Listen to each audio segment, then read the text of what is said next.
সিলেট নগরীর নায়রপুল এলাকা, যেখানে প্রায় ৫,০০০ মানুষের বসবাস।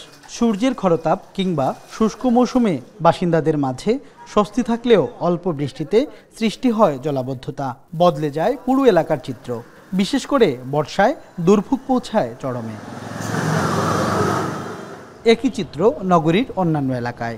ভুক্তভোগীরা জানান, জলাবদ্ধতা এখন তাদের নিত্যদিনের সঙ্গী। গ্রীষ্মের বৃষ্টিতেও হাঁটু জলে ডুবে যায় রাস্তাঘাট, বাড়ির সামনের এলাকা।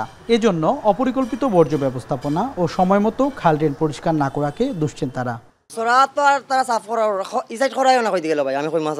বহুত সরকারও খলাইছেন, বহুত কাউন্সিলর মেয়রও খলাইছেন, কেউ কোনটা এগুলো সমাধান করিয়ে দিতে পারছেন। স্থানীয়রা জানান, জলাবদ্ধতা নিরসনে গত বছর ড্রেন পরিষ্কার সহ বিভিন্ন কার্যক্রম চালায় সিটি কর্পোরেশন। এরপরেও কিছু এলাকায় পানি জমে থাকতে দেখা যায়। তবে এবছর বর্ষার আগে এমন কোনো দৃশ্যমান পদক্ষেপ না নেওয়ায় সংখ্যায় রয়েছেন তারা।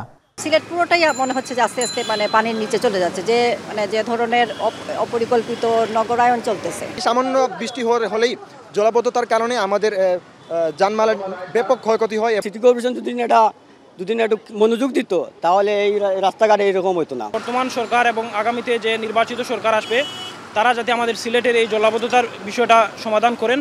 নগরীর এমন পরিস্থিতির জন্য সিটি কর্পোরেশনের ব্যর্থতাকেই দায়ী করছেন পরিবেশবিদরা। পাশাপাশি বর্জ্য ফেলার ক্ষেত্রে নাগরিকদের আরও সাবধান হওয়ার পরামর্শ তাদের। যে জায়গায় ড্রেন আছে 4 ফুট, তার পরবর্তীতে যাবে এটা নিচের দিকে ধাবিত হবে, ওখানে গিয়ে দেখা যায় যে উল্টো দিকে ড্রেনেজ করে কোনো মতে দায়সারা গোছের কাজ করছেন সিটি কর্পোরেশন। প্রতি বছরের বন্যার পূর্বেই ছড়া বা খালগুলোকে সম্পূর্ণরূপে পরিচ্ছন্ন করা। আর সিলেট সিটি কর্পোরেশন নাগরিকদের কাছে প্রত্যাশা করে যে এইভাবে যেন নাগরিকরা আবর্জনা না ফেলেন।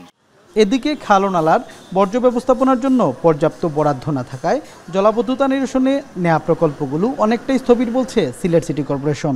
বর্তমানে আমরা ওইভাবে বরাদ্দ পাচ্ছি না আসলে, তা আমাদের স্বল্প চেষ্টা চলতেছে। তবে আমরা আশঙ্কিত যে জলাবদ্ধতা আমাদের আসলে হবে আর কি, আমরা পর্যাপ্ত পরিমাণ পরিষ্কার পরিচ্ছন্ন কার্যক্রমটা করতে পারতেছি না। বর্ষা শুরুর আগে নগরীর জলাবদ্ধতা নিরসনে সিটি কর্পোরেশনকে যথাযথ পদক্ষেপ নেওয়ার দাবি নগরীর সর্বস্তরের বাসিন্দাদের। সন্দীপন শুভ, এখন সিলেট।